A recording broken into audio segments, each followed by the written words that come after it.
empezar porque el tema es muy largo, muy largo y tiene muchos caminos sinuosos y es como bien complejo, así que si no empezamos ahorita vamos a salir a las 11 de la noche. Esto es para salir por lo menos a las 10:30. Bueno, buenas noches a todos. Vamos a iniciar nuestro club de historia con la primera charla sobre Roma. Es un tema bien largo en cuanto a dimensión, pero también es muy profundo. Podríamos, mientras estaba haciendo la charla, veía que muchos temas podrían ser otra charla, porque hay muchos personajes aquí introducidos, hay muchos eventos históricos que también son muy importantes, o sea, hay muchas cosas que se van como uniendo dentro de Roma.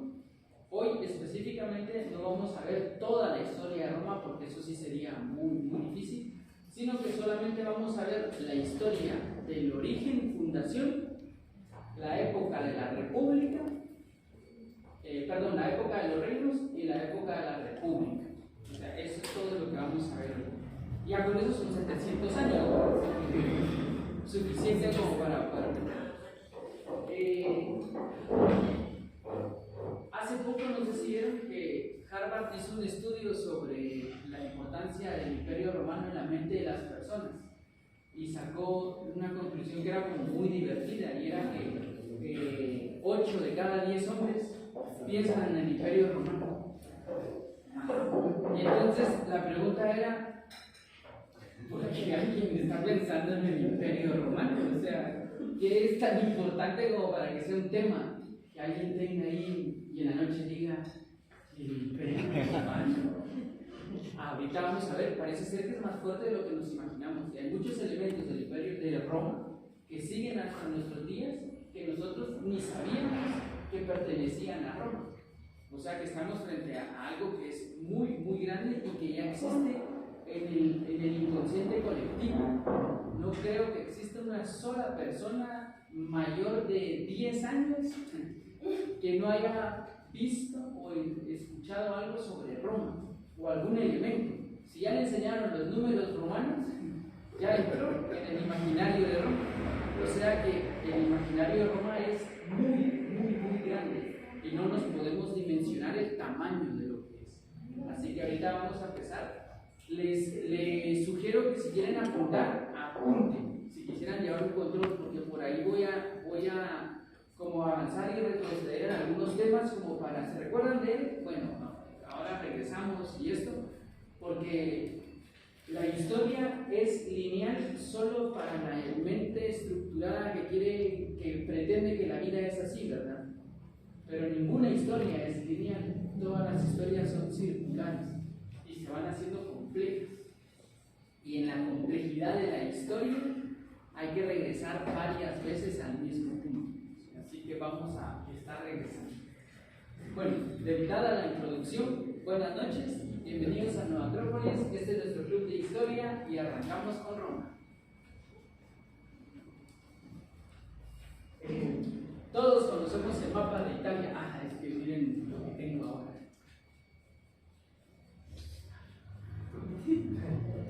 Ahí está.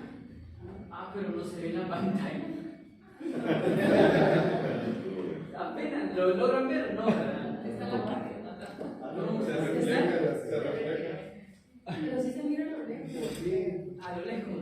Rebota. Un palito. Sí, va a tener que ser con mi dedo. Bueno, todos conocemos ya el mapa de Italia, o lo que nosotros hoy conocemos como Italia. Pero antes de que esto se llamara Italia, o incluso antes de que todo esto fuera conocido con el nombre de Roma, esto tenía diferentes pueblos. Y esta era más o menos la denominación de los pueblos que existían en este lugar. Era conocida ya como la provincia itálica, era como el nombre que se le daba generalizado, pero también había una parte que era griega. Si la Magna Grecia tenía todo esto, y esto era griego. Durante mucho tiempo eso fue griego, hasta que conquistan a Grecia fue griego, y eso hace que todos los presocráticos que nacieron allí sean considerados griegos, no italianos o romanos. Y eso que por ahí tenemos a Pitágoras y personajes así que vivieron pudieron haber pasado a la historia como personajes romanos, pero no. Entonces, todos estos pueblos que estaban aquí se querían y no se querían, como en la vida, ¿verdad? Pero eran pueblos vecinos, más cada uno vivía en su propio dominio. Nos vamos a enfocar específicamente con estos, los etruscos, que van a ser el pasado directo de lo que después vamos a llamar el pueblo romano. Los etruscos son un pueblo que hace agricultura, son un pueblo que ya trabaja en la tierra, que tiene muy poco conocimiento del mar, tienen como muy poco en eso, pero son básicamente un pueblo agrícola. Se ha tratado de registrar cómo era ese pueblo, y lo que se encuentra es que su gran divinidad era el arado. El arado era la gran divinidad porque era lo que les permitía abrir los surcos para poder sembrar. Más adelante ese arado va a mutar su nombre y va a colocarse el nombre de Ares, que va a ser el dios de la guerra, porque la guerra para ellos va a ser otra forma de cultivar la tierra, o sea, abrir la tierra para sembrar una nueva cultura. ¿Y qué es lo que hace el arado con la tierra? La va rompiendo. ¿Y qué es lo que hace la guerra? Rompe, y después se puede sembrar una nueva semilla. Entonces los etruscos todavía no han empuñado armas, todavía siguen siendo un pueblo de agricultura. Entre lo que tenían de agricultura van a ser también comerciantes, y en ellos vamos a encontrar a sus primeros dioses, que van a ser construcciones de piedra, que van a ir colocando una sobre otra y tienen como grandes monolitos que son sus dioses. Tenemos algunos indicios de que tienen ciudades amuralladas, y que en sus ciudades amuralladas como que estaban separadas unas de las otras. Parece ser que la muralla no tenía como finalidad la defensa, porque no había contra quién defenderse, sino que la muralla existía más bien como para dividir territorios. Entonces no era una muralla defensiva, sino que era una muralla limítrofe. Hasta aquí llegamos. Porque una muralla defensiva es muchísimo más alta y más compleja. Entonces aquí solo era como para saber hasta dónde llegamos.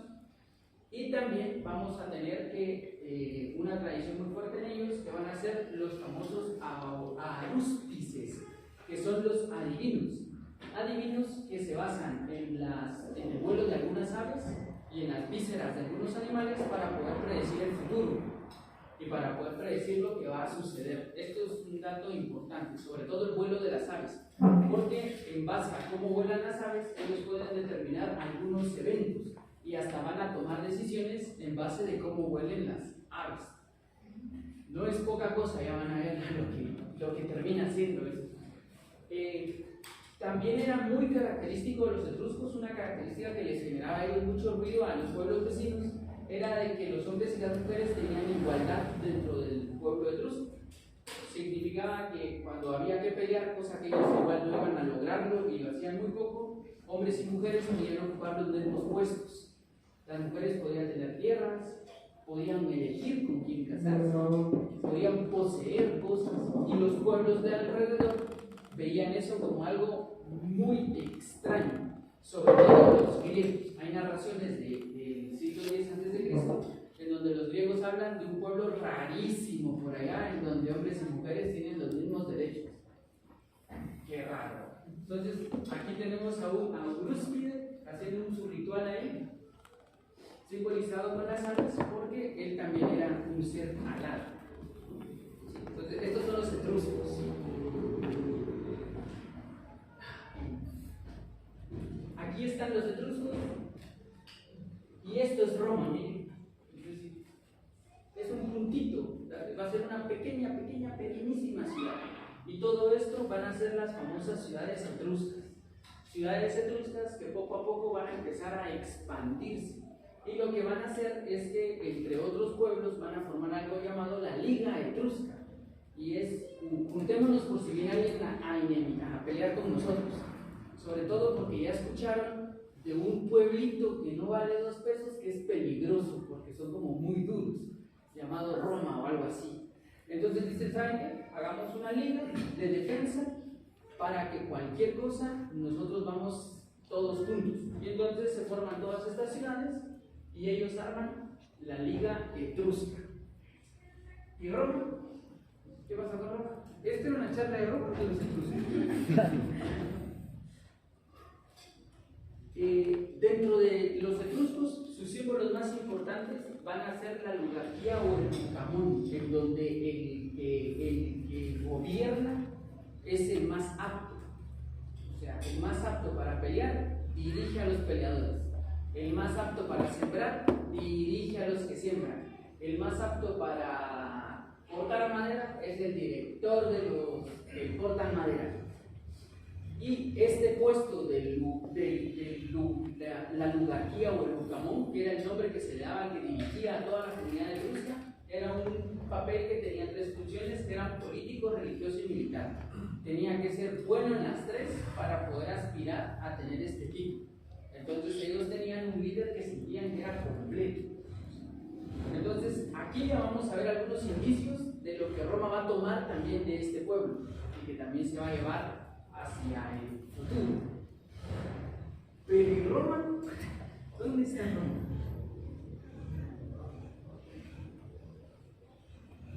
Bueno, es que me pierdo en mis... Empecemos pues. Vamos a dividir la historia de Roma en tres grandes grupos: la monarquía, la república y el imperio.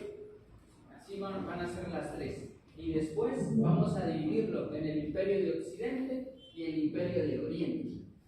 Y ahí podemos dividirnos en Europa y se puede dividir uno perdiendo. Pero hoy solo vamos a ver dos divisiones: la monarquía y la república. Hablar de la monarquía es hablar de la mitología. Hablemos ya de la mitología romana. Los romanos no separan su mitología de su historia. Y para ellos, la separación que hace después, más adelante, Occidente, de desmitificarlo todo, les parece una ofensa. Muchos estudios actuales han dicho, no, esto era esto, esto era lo otro. Pero para el romano de la época en que estamos, la historia era la mitología. No era puesta en duda, no era cuestionada. Cualquiera que creyera que será que no, será. Es así.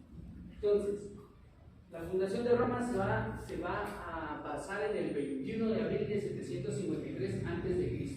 y va a estar de manos de un señor llamado Eneas, o más bien el antepasado de todos ellos va a ser Eneas. Y aquí nos tenemos que regresar a otra historia, que es la historia griega, en unos famosos libros llamados la Ilíada. En la Ilíada, ahorita ustedes se recuerdan de la Ilíada que leímos todos entonces en el segundo básico, ¿no? Por ahí va el segundo básico, que es un grupo de griegos van a sitiar la ciudad de Ilión y durante varios años la tienen sitiada hasta que a uno se les ocurre meter un famoso caballo y cuando entran el ejército queman la ciudad. Y en la quema de ciudad, cuando ya la ciudad está en llamas, los sacerdotes le piden a Eneas que salga y le dicen: lárgate, tu destino no está aquí. Al inicio Eneas no quiere, Eneas dice: no, pues si mi ciudad muere, yo también. Pero resulta que Eneas también va a ser hijo de dioses y los dioses le van a decir: Eneas, por favor, vete. Y toda esta historia va a estar contada en un libro muchos siglos después de lo que en teoría pasó, en un libro llamado La Eneida. ¿Sí? La Eneida, libro escrito por un señor llamado Virgilio por orden del primer emperador de Roma. El primer emperador de Roma, que va a ser Augusto, le va a decir a Virgilio: necesito que me hagas una historia en donde nos vinculemos mitológicamente con un pasado divino. Y entonces Virgilio le dice: bueno, hagámoslo, y le escribe la Eneida. Entonces, Eneas es hijo de Venus. Eneas tiene un hijo que es Ascano. Ascano tiene a la dinastía albana. De la dinastía albana sale Procas.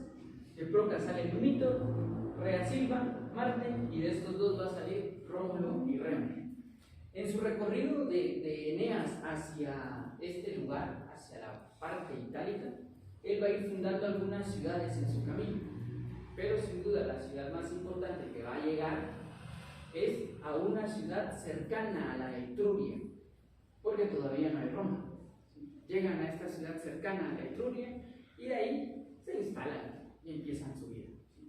Esto es muy importante porque entonces vincula que este pueblo no es un pueblo cuya historia sea hecha por seres humanos, sino que es un pueblo cuya historia está hecha por los dioses. Viene desde allá atrás, mucho más atrás. Aquí hay un lugar y ahí hay otro. Aquí miren,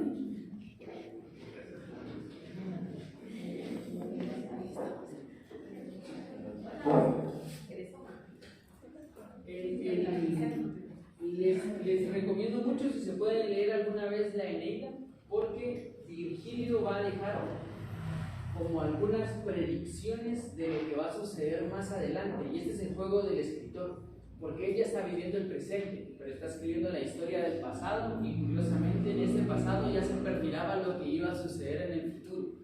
Y entonces este libro le va a servir a Augusto para poder como generar esta patriotismo romano. Nosotros somos todos descendientes de Eneas. Entonces, empecemos con Rea Silvia. Rea Silvia es una descendiente de Eneas por parte de su madre y va a tener a su padre, que es Numitor. Numitor es el rey de una provincia llamada Alba Longa, y él está ahí como rey con sus hijos y tiene esta hija. De pronto, su hermano, el hermano de Numitor, Amule, destrona a Numitor, tiene como dinero, con este dinero logra como corromper al ejército, se queda con el poder que tiene Numitor, y entonces dicen: tengo que destruir a todos los descendientes de Numitor o alguno de estos va a venir en contra de mí. Entonces mata a todos los hijos varones, pero a Rea Silvia dice: mejor no. A ella obliguémosla a que se vuelva sacerdotisa de Vesta. El culto a Vesta viene desde la Etruria y era un culto hacia la diosa del fuego, que velaba el fuego literalmente, que era una llama de fuego que se decía hacía siglos la misma Vesta había encendido, y las sacerdotisas tenían que mantener encendida durante siglos. Entonces la sacerdotisa que entraba a este lugar se tenía que dedicar a tener el fuego encendido toda su vida. Si se le apagaba el fuego, ella era condenada a muerte. Si se le conocía novio, era enterrada viva. Y así era como entró aquí y no puede salir nunca más. Entonces él decide dejarla allí para que por lo menos sea un peligro menos. Lo que no podía como prever es que se dice que en algún momento Rea Silvia quedó embarazada, que Marte se le presentó y la forzó y la dejó embarazada de gemelos. Y entonces nacieron dos gemelos, Rómulo y Remo. Aquí hay un par de ideas interesantes, y es que Rea Silvia es considerada una divinidad en Roma, pero era una hija de un rey. Entonces, ¿cuándo se vuelve divinidad? No lo sabemos, pero en algún punto Rea Silvia era la madre, la gran madre, la que cuidó, la que dio a luz a los gemelos, que van a ser bien importantes. Incluso el nombre Silvia, que tiene que ver con salvaje, y Rea con tierra, también puede ser un símbolo acerca de que de la tierra salvaje surgieron estos dos. Y por eso a veces también se representaba esta unión de Rea Silvia con Marte como un rayo que estaba golpeando el suelo. Y entonces cuando el rayo golpeaba el suelo, ahí van a brotar los dos gemelos, que ya vamos a ver quiénes son. Entonces Rea Silvia tiene a sus hijos, a pesar de que la habían metido al templo de Vesta para que no hiciera exactamente eso. Entonces, ¿qué hay que hacerle? Tendrían que matarla. Pero ya había mucha sangre de la familia y no querían matarla. Entonces lo que decidió su tío fue arrea a Silvia, vean qué hacen con ella. Lo importante es que estos niños mueran, pero yo no quiero matarlos. Entonces le dijo a un criado que por favor se los llevara y los dejara ahí en la intemperie, en algún lugar en donde se pudieran morir fácilmente los guerreros. El sirviente se sintió como muy conmovido cuando vio a los dos niños, y entonces se repite un mito y los mete en un Moisés, en una cestita, y los deja en el río Tíber. Y dice ahí que el río se encarga. En ese momento el río era sagrado, y entonces el Tíber, al ver a estos dos niños, se compadece de ellos y dice: yo no voy a matar a estos dos niños. Entonces se lleva el río a los dos niños hasta que llega la cesta a quedar ensartada en una higuera, y en esta higuera donde queda ensartada va a pertenecer a un lugar de las 7 colinas que ya vamos a ver cuál es. Y cuando está ahí, pasa una loba que acababa de tener cachorros, pero ninguno de los cachorros había sobrevivido, y decide amamantar a los dos gemelos, a Rómulo y Remo. Quizá la imagen más conocida que todo el mundo tiene en la mente cuando piensa en Rómulo y Remo y Roma, o Bala Muni, la loba de Rómulo y Remo. Tienen el mismo símbolo. Ajá. Porque también entiendo que la ciudad en donde de este rey después se va a convertir en el lugar en donde aparece el primer equipo de fútbol, que va a ser la Roma. Pero me estoy desviando. Ese es el As de Roma. Entonces, el monte en donde se va a quedar ensartado, que es el monte Palatino, la loba se los lleva, y el mito cuenta que la loba les daba de mamar, y un pájaro carpintero les llevaba comida.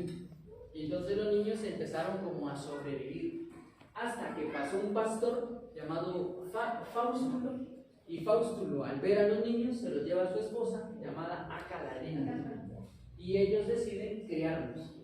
Y como él es pastor, decide que sus hijos sean pastores. Y ahí podría terminar la historia, y quedaría solo como una bonita historia de dos niños que llegaron a ser pastores. Pero no, resulta que estos pastores en algún momento estaban pastoreando sus ovejas cuando llegaron los pastores del rey Amulio, o sea, el rey que había tratado de matarlos. Y se pelearon entre estos pastores y el rey, y los del rey Amulio se pelearon entre todos, armaron una gran como pequeña guerra entre estos dos grupos, y entonces se llevan a Remo a la cárcel, otra vez frente al rey Amulio. Solo que el rey Amulio no sabe quiénes son estos. Según él, los niños están muertos. Mientras está preso Remo, Rómulo regresa al pueblo y organiza a todos los pastores y les dice: no vamos a permitir que esto pase, vamos a rescatar a mi hermano. Y organiza toda una ida al rescate, y en la pelea, que se va a volver una mini guerra, muere el rey Amulio, y la gente que queda alrededor dice: por favor, sean ustedes los reyes ahora, ya que ustedes son los que mataron a este tirano. Pero Rómulo le dice que no, yo no voy a ser rey de nada, de una ciudad que ya está como medio vieja. Mejor voy a fundar la propia ciudad.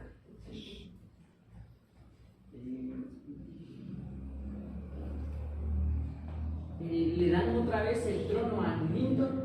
Le dicen: quédese usted con su ciudad, Numintor. Numintor nunca se entera que ellos son sus nietos, se queda con la ciudad.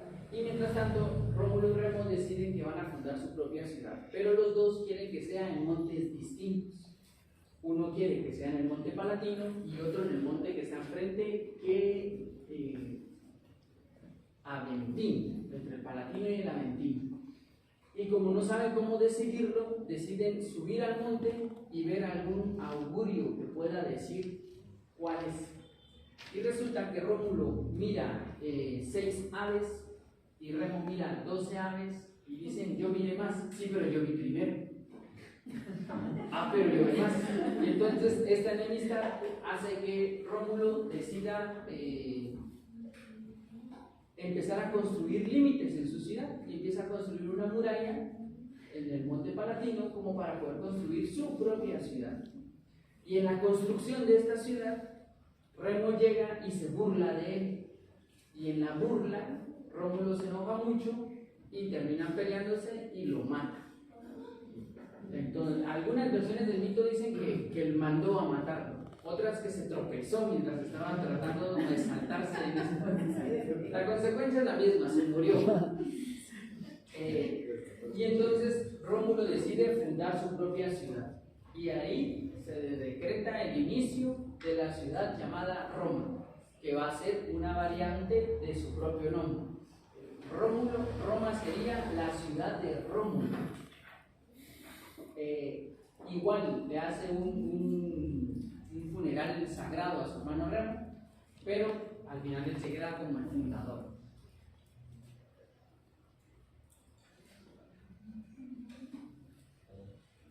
La fundación entonces es decretada el 21 de abril del 753, si no me había fijado que ya estamos en el aniversario de la fundación.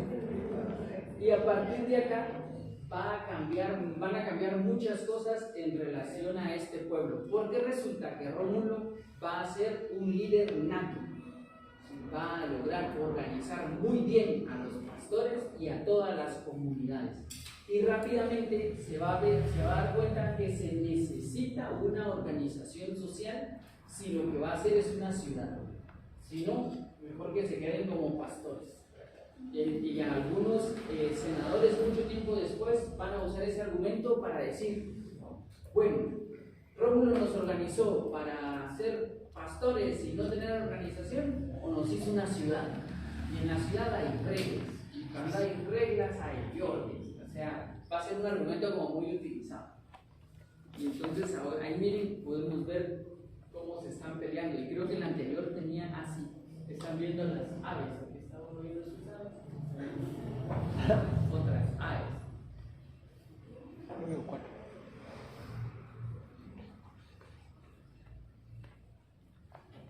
Sí, perdón. Disculpa, ¿podría repetir el año en que fue escrita la Eneida? No lo dije, pero la Eneida va a ser escrita, si mal no recuerdo, en el 10 antes de Cristo. En el año 10 antes de Cristo. Ajá. Otro punto pues, para asegurarme de ver cómo va todo el contexto. Entiendo que mencionabas que la Eneida fue escrita por encargo del emperador al poeta Virgilio. Significa que entonces la Eneida, a diferencia de otros libros mitológicos, no fue que plasmara los relatos de tradición oral, sino que fue salido de la mente del autor. Ambas. Un poco lo que hace Virgilio es que agarra toda la tradición mitológica y con su habilidad de escritor las va empalmando y crea la Eneida. Pero la Eneida es el único relato mitológico que tiene autor. O sea, que le podemos decir, esto fue escrito por, de ahí, ¿quién escribió Hércules? No saber. Pero en la Eneida sí hay alguien ahí que decidió hacerlo. Augusto se lo pidió, y ahí vamos a ver la importancia de Augusto. Pero Augusto se da cuenta que sin ese elemento no logra construir algo más grande. Y eso que ya llevan 700 años, ¿verdad? Pero pues hasta ahí se da cuenta. Lo preguntaba porque me llamó la atención que tiene muchas similitudes con otros. Con otros textos, también otras culturas, las historias tienen muchas. Sí, Virgilio es considerado el poeta divino. Y es más, en algún momento Virgilio escribe cosas que no debería de saber, porque según los cultos romanos, él no debería de saber ciertas cosas, y lo condenan a muerte. Y cuando Augusto se da cuenta, resulta que Virgilio solo se inspira, y por las descripciones, como que era un señor que se quedaba mirando así. Y dicen que escribía viendo el cielo.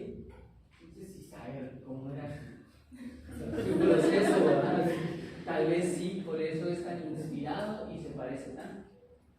Pero ese Virgilio era algo.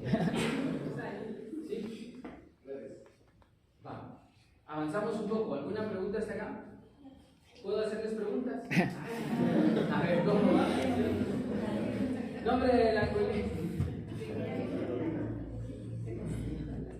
Entonces, los romanos van a hacer la Liga de las 7 Colinas. los 7 montes, y a estos 7 montes van a unirse en un solo pueblo llamado Roma. Los 7 montes están aquí, que son el Aventio, el Palatino, el Celio, el Esquilino, el Viñal, el Quiriñal y el Capitolio.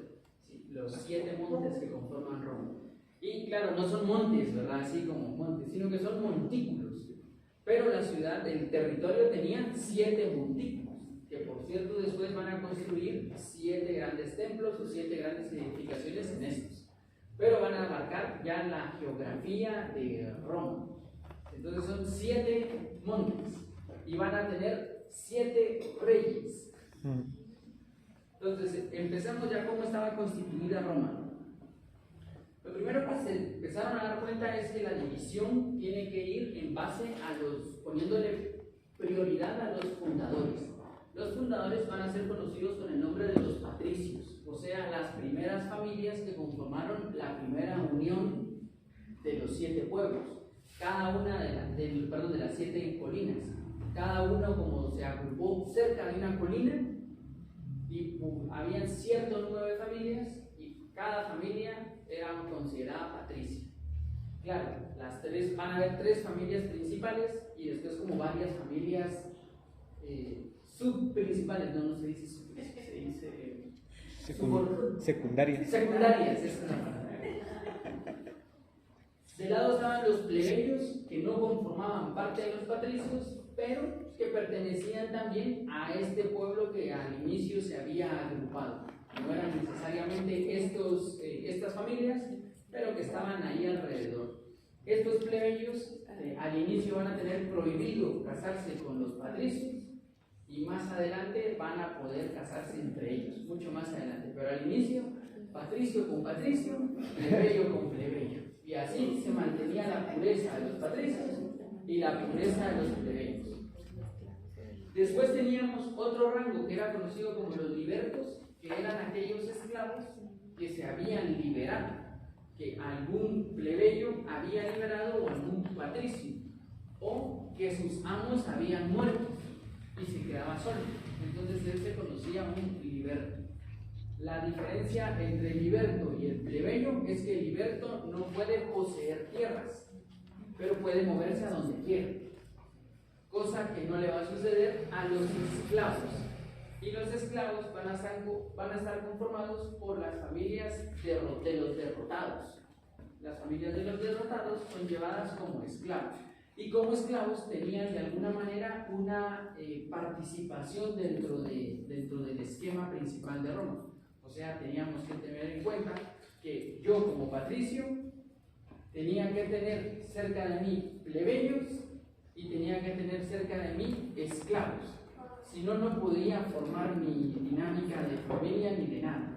Entonces los esclavos eran necesarios y por eso también van a haber ciertos esclavos con derechos o van a tener ciertos derechos.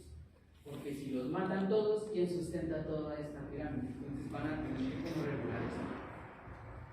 Esta es la distribución básica. Después se va a volver un berenjenal esta división entre todos ellos.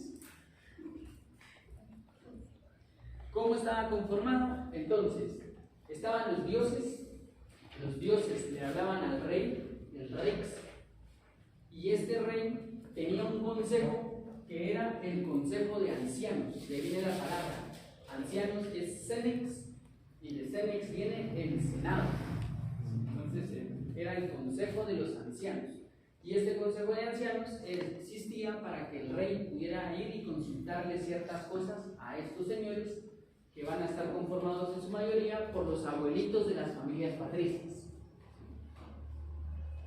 Los sacerdotes, que van a ser diferentes a todos estos, van a ser una casta que estaba desde los etruscos, ¿se recuerdan? Y desde ahí se van a mantener las clases sacerdotales, que también van a estar al mando del rey. Y por último, el pueblo, que era el resto, ¿verdad?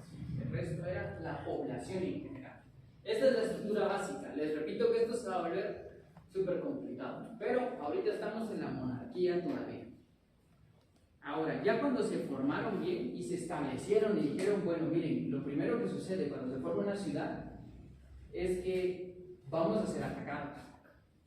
sobre todo cuando no hay la ONU en ese momento, donde si yo quiero puedo entrar a tu territorio, si no me puedes detener, me lo quedo y ya. Entonces se empiezan a organizar, y aquí viene el antecedente de organización que vamos a tratar de explicar. Existió una asamblea, la Asamblea General, que era llamada la Asamblea Curiada o el Ejército. Y este ejército originariamente estaba conformado por 3.000 infantes, o sea, a pie, no niños, sino a pie. Es más, de ahí viene la palabra el infante, porque era el que no era caballero, no tenía caballo. Entonces era chiquito, era más pequeño, el caballero era grande. Y 300 jinetes. Todos estos señores, ¿de dónde salía todo esto? Bueno, pues, estas son las 3 familias originarias, o los 3 tribus originarios, que van a ser las Tities, que vienen de un señor llamado Tito Tasio, los Ramnes, que vienen de Rómulo, y los Luceres, que nadie sabe de dónde vienen, no se conoce bien cuál era el origen de los Luceres o Lúceres.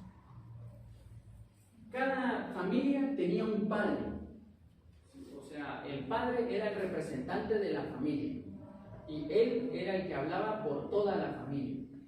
Y cómo se elegía era el más grande. Y si solo había un abuelo y nacían hijas y no nacía ningún hijo, tenían que esperar. Y si de repente nacía un nieto y moría este padre, ese nieto de 5 años era el padre de la familia. Él va a ser el que elige las decisiones de la familia. Pero las madres romanas van a hacer ahí algunos juegos. Varias familias formaban una gens, que era la unión de varias familias, unión por sangre, que de ahí viene también la idea de lo genético, o sea, tenemos la misma sangre, o sea que los tíos formaban cada quien su familia y al mismo tiempo todos ellos juntos formaban una gens. Estas gens, varias gens, también llamados clanes, van a formar una curía. 10 curías van a formar una tribu, 3 tribus forman la aldea general. Y de cada uno de estos, las 10 curías van a aportar 100 infantes y 10 jinetes cada una, y de ahí surge la primera forma de ejército que van a tener. Un pequeño ejército para empezar, con 3.000 a pie y 300 en caballos. Este ejército más adelante va a tomar medidas estrambóticas, pero va a mantener la misma división, que es la familia como la base de todo. La familia va a tener que poner gente para la guerra y va a tener que ¿cómo se dice? Pagar cierto impuesto por la gente que va a colocar dentro de todo esto. ¿Sí? ¿Se entiende esto? Más o menos. Hola, buenas noches. Todos en silencio, así. Esta estructura como inicial de los 3 pueblos, de las 3 familias, de dar personas, hacía que cada familia tuviera voz y voto de las cosas que estaban pasando. Porque yo tenía representantes, mi gente está ahí. O sea, el ejército está conformado por mi propia familia. Entonces Roma tenía esta idea de todos los que pertenecemos a Roma estamos vinculados. O sea, no nos podemos separar tanto. Bueno. Entonces, ya con esa estructura, ahora sí vamos a ver a los 7 reyes. ¿Sí? Vamos a empezar con los 7 reyes. Y les voy a contar un par de cosas por cada uno de los reyes, porque si no nos podríamos hablar un montón. Entonces vamos a ver un par de cosas importantes por cada uno de los 7 reyes. Todo esto era un paréntesis. Terminó la fundación de Roma, saltémonos el paréntesis, empecemos con el primer rey. Y ya les había dicho que el primer rey era Rómulo. Rómulo es el que hace esta estructura que les había contado, y en la estructura que armó, así de ejército y todo lo demás, se dio cuenta de que al poco tiempo no había muchas mujeres dentro de la estructura social, sino que lo que habían eran muchos hombres. Entonces decide conseguir mujeres para que el pueblo pueda mantenerse. Y para esto empieza a hacer negociaciones con los pueblos vecinos pidiendo mujeres para casarse, y nadie quiere ceder ante este pueblo que saber ni cómo surgió, que el hermano mató a su hermano, no, todo suena como muy feo, ¿verdad? Entonces nadie quiere. Entonces Rómulo organiza una fiesta, unos juegos, e invita a un pueblo vecino, y este pueblo vecino van a ser, que va a estar aquí, los sabinos, que están aquí arriba, no sé si se logra ver. Y le dice a los sabinos, vénganse a los juegos, va a ser muy divertido, va a haber piñatas, comidas, así todo. Pero lo que trata de formular es que vengan todos con sus familias, con sus hijos, o sea, que vengan todos. Y una vez llegaron todas las familias, era toda una trampa para matar a todos los hombres y se quedan con las mujeres. Y eso es conocido como el rapto de las Sabinas. Esto va a generar un montón de sangre porque las mujeres no aceptan de primeras, así como, bueno, me quedo viviendo aquí, no pasa nada. Entonces las mujeres se organizan y se arma una negociación entre las Sabinas y los romanos. Y las Sabinas les dicen, está bien, nos quedamos aquí, somos las madres, somos las esposas, pero ponemos algunas condiciones. Y es que nosotros no nos vamos a ocupar de las labores domésticas. No vamos a telar, no vamos a los trabajos domésticos. Lo único que van a hacer es dirigir la casa. Y esto es bien importante para la construcción de Roma, porque a partir de acá la mujer romana dirige la casa. Eso significa que el padre romano solo medio que tiene la voz y el voto y el cuerpo, pero quien va a educar es la madre. ¿Cómo Roma llegó a ser como fue? Pues porque la madre educaba a los niños para que se convirtieran en senadores o en soldados o en eso. Entonces aquí se genera el primer pacto, sabinos y romanos, y ahí ya puede suceder como más gente.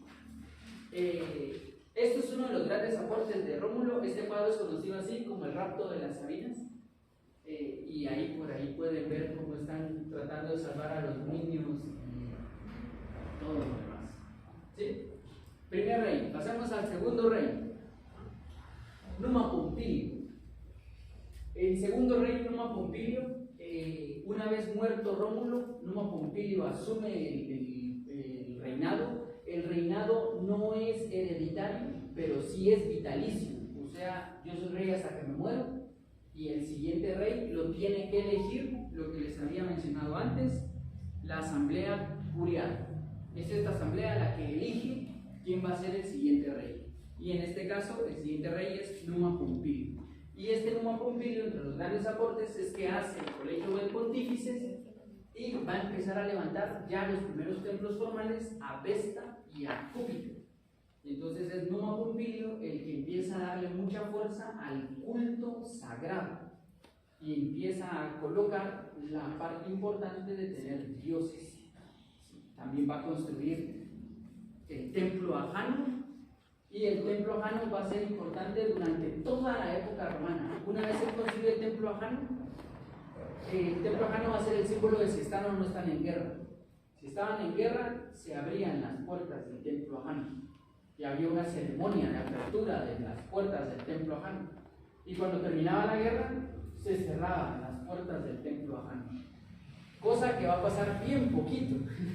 Por ahí va a pasar hasta la época del imperio, cerrar las puertas, pero era una ceremonia a abrir las puertas, cerrar las puertas, porque Jano era el dios de los inicios y de los finales, y era gracias a Jano que iban a la guerra y gracias a Jano que terminaban la guerra. Entonces es Numa Pompilio el que empieza a introducir elementos sagrados y simbólicos a la guerra. Ya no es solamente ir a pelear, tenemos que llevar de fondo una protección divina y tenemos que regresar. Si los dioses quieren, regresamos. Ese es el segundo rey. Tercer rey, Tulio Hostilio. Tulio Hostilio también va a ser algo bien importante, y es que él empieza a construir un lugar en donde se va a juntar la curia. O sea, toda esta asamblea que se junta para reunirse, él va a decir necesitamos construir lugares donde todos puedan estar aquí metidos, que va a ser el antecedente después del foro romano. O sea, porque al inicio se juntan en la plaza, así en el bosque, y están hablando, que ahora no. Institucionalicémoslo bien. Y cuando él hace la curia, decide colocarle baños y entradas y salidas. Entonces ya no estamos hablando de un pueblo que está hecho al azar, sino que ya de una institución. La curia se ha convertido en una institución. Ya no es el grupo de gente que se junta a platicar sobre qué hacemos, sino cómo lo hacemos. Y se dice que él era tan metido con lo sagrado, era para él tan importante con lo sagrado, que el mito nos cuenta que se murió porque le cayó un rayo y lo calcinó. Y ahí no quedó nada, cenizas de él. Estos son como cómo pudo haber sido la curia, porque ya no hay nada, ¿verdad? La curia fue destruida y ya no queda nada. Cuarto rey, Anco Marcio. Anco Marcio va a hacer una cosa que va a empezar a incursionar en algo que los romanos no habían hecho, como les había contado, ni desde los etruscos, y era conocer el mar. Ellos no tenían esta idea del mar, y entonces él va a generar este puerto que está aquí, Ostia. Y en este puerto de Ostia, que va a ser el primer puerto que tiene Roma, va a generar un lugar, el ostario o el salario, que es el lugar en donde se procesa la sal del mar. Sale la sal y se va a convertir la sal en una primera moneda que se va a estar dando a todos los soldados que regresan de la guerra, y ahí viene su salario, porque la sal les permitía mantener los frutos, los alimentos un poquito de tiempo más conservados, lo dije al revés, conservados más tiempo, lo permitía. Pero con la construcción de este puerto, ya los romanos empiezan a ver el mar y decir, ¿y qué habrá allá? ¿Hasta dónde podríamos llegar nosotros? ¿Qué habrá de aquel lado? Y empiezan a tener algunos visitantes. Este es Anco Marcio. Quinto rey, Tarquino Prisco. Tarquino Prisco va a ser el primero que empezar a construir el foro romano. El foro romano va a tener muchos momentos de construcción, pero es el primero que lo construye. Y empieza a construir también una cloaca bajo la ciudad. La ciudad de Roma actualmente todavía tiene la cloaca que hizo este señor Tarquino Prisco, que después fue modificada y agrandada y acortada y todo, pero la primera forma de cloaca la hizo Tarquino Prisco. También va a construir el templo a Óptimo Máximo, que es otro nombre que va a tener Zeus en esta época. Y va a empezar a ampliar el ejército, y se van a dar cuenta que ya no les aguantan los 3.000 que tienen y que necesitan por lo menos unos 7.000 para poder ya como plantearse. También hace crecer el Senado con 300 miembros y empieza a construir el Circo Máximo, que va a ser carreras de caballos como parte de la diversión, ¿sí? Porque los etruscos tenían de juego las carreras de caballo. Las carreras de caballo eran su diversión de los patricios. Primero porque tener un caballo era súper caro, y segundo porque tenerlo es una cosa y la otra es dominar el caballo. Entonces parte del juego era ir a ver carreras de caballos. Este es Tarquino Prisco. Servio Tulio. Servio Tulio va a ser, Servio Tulio se da cuenta de que cualquiera puede llegar a ser rey. Y él, como pertenece a una familia patricia, no mucho le gusta eso de que cualquiera pueda ser rey. Entonces él empieza a instaurar una timocracia. Eso significa que solo pueden aspirar a ser rey los que tengan cierta riqueza. O sea, puedes pertenecer a una familia patricia, pero si tu familia tiene cierta cantidad de dinero, entonces podría ser elegible para ser rey. Y ya ahí se genera como la élite dentro de la élite. Ya no basta con que yo tenga familia patricia, sino que ahora resulta que tienen que tener dinero para tal vez poder llegar a ser rey. Él hace una cosa también bien interesante, y es que decide censar a Roma para saber cuánto hay, y este censo es el que permite ver el crecimiento de Roma, porque los romanos a partir de acá se van a estar midiendo a cada 5 años. Por ahí se interrumpen a cada cierto tiempo, pero por eso es que tenemos tan registrada la expansión de Roma, porque a cada 5 años iba alguien a censar, y si llegaban a algún lugar y no contestaban el censo, por ejemplo, no había ningún padre de familia que pudiera dar la cara y decir cuántos hijos habían, cuántos tenían y lo demás. Esa familia podía ser vendida como esclava, porque no la podemos registrar. ¿Cómo la registramos? Entonces mejor dividamos el muchachito por allá. Y él va a ser asesinado por el esposo de su hija, por un señor que va a ser uno de esos primeros personajes que van a llamar la atención de Roma, que es el mismísimo Tarquinio el Soberbio. Ya si la historia le coloca a uno el apodo del Soberbio, imagínense cómo habrá sido ese señor. Tarquinio el Soberbio era como rey, una vez mata al antiguo rey. Y entre las cosas como raras que va a hacer Tarquinio el Soberbio es que dentro de la tradición de los sacerdotes existían unos libros que eran muy famosos, que eran los libros sibilinos, que eran los libros de las profecías, pero que solo podían leer los sacerdotes. Y cuenta el mito que en algún momento una anciana fue y le trató de vender 3 libros sibilinos, pero como eran tan caros, él dijo, no quiero nada. Y entonces la anciana frente a él los quemó. Y después sacó otros 3 y le dijo, te vendo otros 3. Y él dijo, no, son muy caros. Y frente a él los quemó. Y entonces sacó otros 3. Y ya cuando él vio que se iban a quedar sin los libros, le dice, está bien, vendeme estos 3. Bueno, valen lo del 9. Entonces le pagan lo de los 9. Y estos libros sibilinos van a guardarse dentro del templo de Vesta y van a ser los libros sagrados durante siglos, hasta la época de casi la muerte de Augusto, que por cierto ya después fueron destruidos. No sabemos qué decían los libros sibilinos, pero sí tenemos registros de los diferentes senadores pidiendo consultar los libros sibilinos. Y era toda una audición frente al Senado. Yo quiero leer los libros sibilinos. ¿Y por qué? O sea, era como muy, muy importante. Pero no hay registro de qué decía exactamente los libros sibilinos. El gran error que hizo Tarquinio el Soberbio fue que permitió que Sexto Tarquinio, que era su hijo, violara a una mujer llamada Lucrecia. Y Lucrecia, al verse deshonrada, decide suicidarse. Lo que no contaban era que Lucrecia tenía familiares como Junio Bruto, y él va a hablar al Senado y les explica el caso, y el Senado decide expulsar al rey. Y con esta expulsión del rey es el fin de la monarquía, porque se da cuenta que con las nuevas reglas cualquiera puede llegar a ser rey y cualquiera puede abusar del poder fácilmente y hacer lo que se le dé la gana. La idea era que cuando estaba la monarquía, el rey podía castigar con la muerte a quien se le diera la gana. Pero una vez destruye la monarquía, no puede tomar esa decisión porque ahora es una decisión del Senado.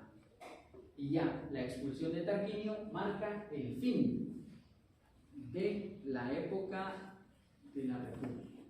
Preguntas hasta acá. ¿Cuántos años estamos hablando De todo esto. de este rey? Estamos hablando desde el 753 hasta el 509. Estamos hablando de más o menos 2 siglos y medio. Ahí es donde se desarrollan todos estos reyes. Y aquí hay como una línea como medio, como resumida. La fundación de Roma, el reinado, Numa Pompilio. Aquí está Servio Tulio, que es el que empieza como con la idea de los... ¿Cómo hacemos para que los no romanos sigan con nosotros, pero no darle la ciudadanía? Y aquí hay una pelea que va a llevar un montón de tiempo sobre esa ciudadanía. Y por último, la expulsión de Lucio Tarquinio el Soberbio. Esta es la monarquía. ¿Sí? Yo tengo pregunta. ¿Quién hacía los costos de la casa cuando Los esclavos. sí. Sí, tenían esclavos. Sí. ¿Quién lavaba la ropa? ¿Qué manda?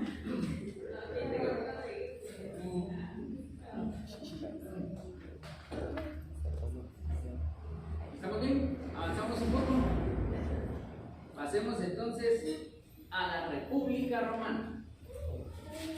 Si se me fue alguna, ya ya vi que se me fue alguna letra en alguna frase, así que pido disculpas porque eso me pasa a mí un montón, así hay como una letra más. La República Romana.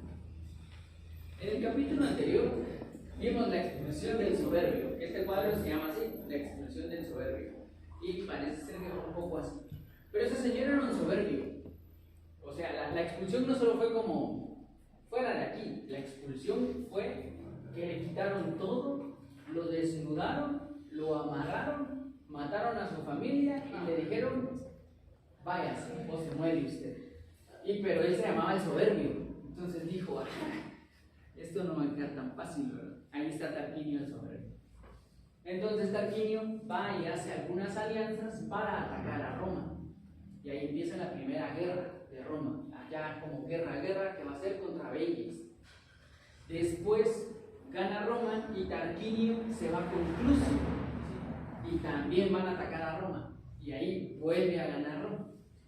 Después se dirige a Tusculum, y ahí también va a armar una liga para atacar otra vez a Roma, y vuelve a ganar Roma, y entonces él decide irse a una ciudad llamada Cumas, y ahí se muere de viejo. No, dicen que hasta que murió, al que se dejara le contaba por qué odiaba a Roma. Les voy a contar la historia de ese pueblo que aborrezco. Y aquí tenemos un bronce de posiblemente cómo era Tarquinio el soberbio. ¿Qué más? Lo importante de este suceso es que cuando Roma fue ganando estas guerras que no pidió, Roma también fue ganando poder, porque una vez hacía la guerra, se quedaban con los esclavos y se quedaban con el dinero y hasta podían hacer un poquito grande la ciudad. O sea, a Roma le trajo cuenta que Tarquinio les hiciera eso, porque permitió empezar a medir como que sí podemos, ¿verdad? Bueno, voy a tratar de explicarles después de Tarquinio. Se decide entonces ordenar de otra forma la ciudad. Ya no podemos tener al rey, a los sacerdotes, al consejo de ancianos y al pueblo. Necesitamos ordenarlo con representación de todas las familias, y esta representación de familias tiene que conformar diferentes instituciones, y cada institución tiene que tener también un plazo y ya empieza ya la república, ¿verdad? Entonces les voy a tratar de explicar esto. El Senado va a estar conformado por 300 miembros hasta Sila y por 900 miembros hasta César. ¿Sí? Ojo al dato, Sila viene más adelante. Y este Senado crea su propia trampa sin saber que la va a crear para unos siglos después, y es que se dan cuenta que cuando hay problemas no pueden ponerse de acuerdo 900 personas, ¿verdad? Que ahora nos ponemos todos de acuerdo. Entonces deciden elegir, crear un cargo que es el cargo del protector, que nosotros en la historia le llamamos dictador, pero en su origen era el protector de Roma. Y este protector de Roma tenía absoluta autoridad. Las autoridades se dividían en dos tipos: la potestad, que era convocar al Senado, multar, hacer edictos y todo lo demás, y el imperium, que era mandar al ejército, arrestos, juzgar, no matar, porque la muerte solo la elegía el Senado. Sí, no, el protector no podía mandar a matar a una persona. Igual lo hicieron, ¿verdad? Pero en teoría no podía mandar, sí, desde las leyes. Entonces, este Senado también va a tener diferentes tipos dentro de él, que van a haber dos cónsules que tienen que ver con el mando del ejército y la jurisdicción, que van a estar durante un año. Van a haber dos pretores que tienen que ver con las leyes, que también van a estar durante un año. ¿Se acuerdan de los censores? Bueno, los censores también van a estar como un cargo, porque llevar el censo ha de haber sido interesante, que van a estar durante 5 años, porque cada 5 años se hace otra vez el lustro del censo. Van a haber 4 veredictiles, que son una especie de policía, pero también que tienen que ver con las celebraciones y las fiestas, porque va a ser muy importante organizar también las fiestas. Si no, hacen fiestas en cualquier rato y se desordena todo. Entonces hay que colocar incluso un impuesto de las fiestas. Están los 8 cuestores, que son los que administran el dinero, y de aquí de dónde sale cada una de estas. Los cónsules, los pretores y los censores vienen de la comitiva centuria, que van a estar hechas por 139 centurias que salen del pueblo romano. Los concilis plebis van a ser los que vienen con la tribu de la plebe y los ediles de la plebe. Estos señores van a ser los que van a tratar de darle derechos al pueblo que no es patricio ni plebeyo. Por eso van a ser los de la plebe, los del pueblo. Y estos señores van a elegir a los ediles juriles y a los sucesores. Y lo que trataron de hacer fue balancear el poder para que nadie tuviera todo el poder y poder de alguna manera ordenar toda la república. El único factor que les hacía a todos ruido era que cualquiera que tuviera ya como medio olor a rey era peligroso. O sea, al primero que apareciera, que sonara como que pudiera llegar a ser rey, no. Entonces se va a volver casi sinónimo de muerte que alguien dijera, ¿y si elegimos un rey? Porque desde ahí les va a agarrar esta cosa contra los reyes. Por eso Roma nunca no va a volver a tener nunca reyes. Va a tener césares, que no es lo mismo, va a ser otro puesto. Entonces todo esto es más o menos la nueva administración de la República Romana. ¿Sí? ¿Avanzamos un poco más?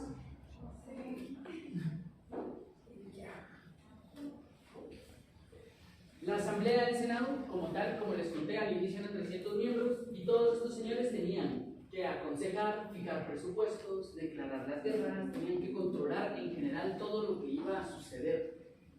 No podían reunirse si no eran público, era penado con la muerte si un grupito ahí de senadores se juntaban vamos a mi casa y no, como 5 senadores juntos que están tramando, y era como muy observado.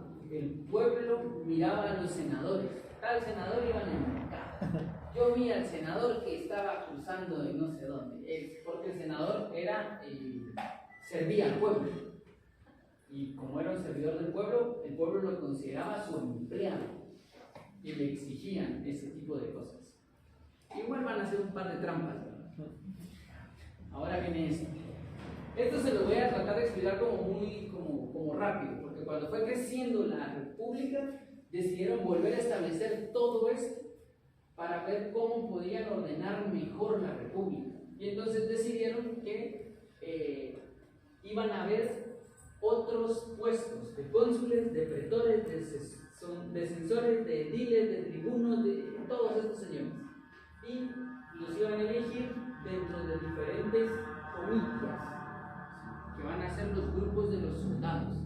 O sea, básicamente las familias organizaban toda esa cantidad de gente y al organizarse se tenían que inscribir en el Senado, y a partir de allí ya podían tener una representación dentro del Senado y podían tener algunas elecciones. Además tenían sus funciones y hasta tenían lugares donde se tenían que reunir. Y las reuniones podían ser públicas o privadas, pero tenían que decirlo desde el inicio. Estos puestos de las centurias, las curias, las centurias y las tribus, o sea, las familias formaban curias, las curias formaban centurias y las centurias formaban tribus. Y ahí estaba representado, en teoría, todo el mundo. Ahí ya podíamos meternos. Yo tenía que sentir que mi voz estaba representada en el Senado, ya sea por los que me representan desde la familia, por las familias que se juntaron o por las tribus. Pero teníamos que sentirnos todos representados. ¿Sí? Los veo a todos, sí, cualquier cosa. Y lo interesante es que todos estos podían ser ciudadanos, gente que estaba ahí en el pueblo. Y estos tenían que ser elegidos por votación. O sea, no cualquier. Yo podría proponerme a mí mismo, porque yo no puedo ser un censor. Bueno, elijámoslo. ¿Lo elegimos como censor? Sí, censor número tal. Pero ahí van a empezar a comprar ciertos votos. Yo voy a decir yo y ustedes dicen yo, ¿sí? Ya empieza como algún juego ahí republicano. Esto también es bien importante. Los nombres van a ser muy importantes en Roma, porque el nombre ya va a decir algo de mí. Entonces yo tenía un nombre, que era el nombre que me colocaba mi familia cuando yo nací. tenía el nombre que le daba la familia, perdón, mi nombre personal, el nombre que me daba la familia, el apodo que se me podía colocar, el sobrenombre o nombre especial que me daban por si yo había hecho algo muy grande y un nombre adoptivo, que podían darme otro que me adoptaba legalmente. Entonces, por ejemplo, los Cayos van a ser varios que pertenecen a un tipo de familia en específico. Van a haber otros que van a ser los Catones, los así, nombres que van a decir, ¿quién es este? Ah, este es Cayo, ah, ya sé de dónde viene. Que va a ser un poco como la idea de los apellidos, pero en este momento no hay apellidos. Y este nombre es súper importante, el famoso apodo, porque el apodo no es peyorativo, sino que es descriptivo. Sobre todo en los soldados, por ejemplo, les ponían de africano entre paréntesis porque no pertenece a Julio César, sino que es otro señor. Julio César no tenía un nombre especial. El africano le decían el africano porque había vencido a las tribus de Cartago. Entonces le decían el africano, y ya nadie le decía su nombre sino el africano como una especie de tributo, porque era el africano, Escipión el africano. ¿Sí? Esto solo lo puse ahí como para que no nos hiciéramos bolas con los nombres. Sigamos. ¿Cómo estaba la formación de batalla? Todo esto es información súper aburridísima, yo sé, pero a mí me encanta esto.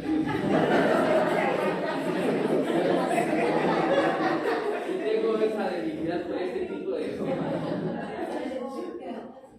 El ejército romano básicamente estaba conformado por centuriones, terciarios, cornices, signiferios, optios, velites, astilias, príncipes y triarios, y estaban divididos en base a la experiencia: inexperto, experto, muy experto.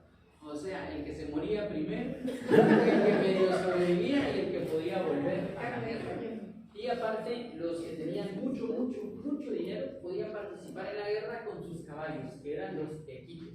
Y esta distribución del ejército va a durar algunos siglos y va a ser muy efectiva, porque entonces también en el ejército está representado todo el pueblo. Todo el pueblo puede optar como ir a la guerra. Solo me tengo que ubicar en donde tengo que ubicarme. Y yo también, el ejército entonces también era representado por todo el pueblo. Y había un número determinado y entonces decían, nos faltan tantos de tal. ¿Quién se apunta? Abajo yo. Entonces el ejército era la representación de Roma en el campo de batalla. Vámonos a las guerras. Esto se los voy a mencionar porque si habláramos de las guerras romanas, de las guerras de la República Romana, son algo así como 77 guerras que tuvieron, así grandes, aparte de las peleas, pero les voy a mencionar solo algunas. Las guerras latinas. Las guerras latinas son los conflictos entre Roma y las ciudades latinas que estaban como alrededor. Las guerras samnitas, que son como las guerras contra otras tribus de Italia que van a estar peleando contra ellos y que también les van a conquistar. Ojo, que cuando ganan esta, crecen. Cuando ganan esta, crecen. Las guerras pírricas son una guerra que tuvieron contra un señor llamado Pirro, que él no era de Roma, sino que era una guerra de un enviado de los griegos que contrataron a un señor de Asia Menor para que se metiera y los defendiera, que es este señor llamado Pirro de Epiro. Y de aquí viene un dicho que tenían ellos, que era la victoria pírrica, porque aunque Pirro ganó, solo quedó vivo él y como 5. Y dijo, sí gané, pero ¿a qué costo, verdad? Entonces se va a volver una forma también de determinar, ¿esto se gana o es una victoria pírrica? En donde parece más pérdida que victoria. Y aquí empiezan las guerras más importantes, que son las guerras púnicas. Van a ser la primera guerra púnica, que van a ser los conflictos en contra de Cartago. Sí, Cartago va a dar 3 grandes generales, que son Amílcar, Aníbal y Asdrúbal, y estos 3 señores van a generar cada una de las guerras púnicas. Se van a desarrollar en el mar y van a permitir que Roma empiece a estudiar cómo hacer una flota de barcos para poder destruir también en el mar. Y les va a costar un poquito, ¿sí? Sobre todo en la primera y la segunda guerra púnica va a ser un poco como complicado ganar, pero al final lo logran. En la Segunda Guerra Púnica pasa algo bien importante, y es que Aníbal pasa por el estrecho de Gibraltar, sube por España, pasa los Alpes con su ejército de elefantes y llega hasta Roma. Y hace una victoria en donde no dejó vivo dejaron vivo a uno, creo, y sin brazo, así como a nadie es lo que pasó aquí. Y llegó y se asustaron de Aníbal, pero después Aníbal se convirtió en un dolor de cabeza, hasta que Aníbal tiene que decidir suicidarse. Pero bueno, sigamos con las guerras rápido. Las guerras macedonias, que también van a ser unas guerras contra, en ese tiempo, Macedonia, que va a tratar de, bueno, que termina con la anexión de esta región de Macedonia. Y una vez anexada Macedonia, ya están a un pasito de anexarlo todo. Las celtibéricas es cuando empiezan sus primeras incursiones para ganar España, lo que conocemos como España. Y entonces la Tercera Guerra Púnica, en donde dicen, aquí de Cartago a cada rato nos va a salir uno que se va a plantar y va a hacerlo, sobre todo porque la leyenda contaba que estos tres, Aníbal, Esdrúbal, Amílcar y Aníbal, no, al revés, Esdrúbal, Aníbal y Amílcar, se le obligan, son hijo, padre e hijo, y se obligan a jurar al hijo que va a destruir Roma. Y cuentan que Aníbal, su papá estaba dormido en los Alpes, su papá lo sacó en la nieve y le dijo: no te metes a la carpa si no me juras que vas a destruir Roma y le vas a decir a tu hijo esto. Entonces, cuando Roma se enteró de eso, dijo: ¿cómo vamos a destruir un pueblo así? Entonces, en la Tercera Guerra Púnica deciden ir a Cartago y destruyeron todo. O sea, no solo como que mataron a la gente, no. Destruyeron todo, echaron sal en el piso para que no creciera nada. Sí, Cartago no tiene que volver a existir. Igual va a volver a existir, ¿no? Porque la gente es dura. Pero durante algunos siglos, Cartago termina. Y aquí las guerras sociales, que ya se las voy a explicar más adelante, que van a permitir también el fin de la república. Todo esto solo como para nombrarles algunas guerras. Ahora pasemos ya a algunos datos interesantes durante la república. Primero es que el Senado poco a poco se fue diferenciando en dos tipos de senadores, que estaban los optimates y los populares. Es decir, la tradición, las familias patricias, conservadores, los que les gustaban los rituales, los que querían que se mantuviera todo como ha venido, los tradicionales, y los populares, que eran los que venían del pueblo, las familias que habían logrado crecer un poco por la heroicidad de su hijo ahí que ganó alguna guerra y ganó un poco de dinero y reputación, y ellos querían que cambiara un poco la república. Pero estos dos van a generar cada uno de ellos algún tipo de personaje distinto. Y llegamos a este señor. Bueno, preguntas hasta aquí, porque ahorita voy a hablar de señores. ¿Vamos bien? Sí.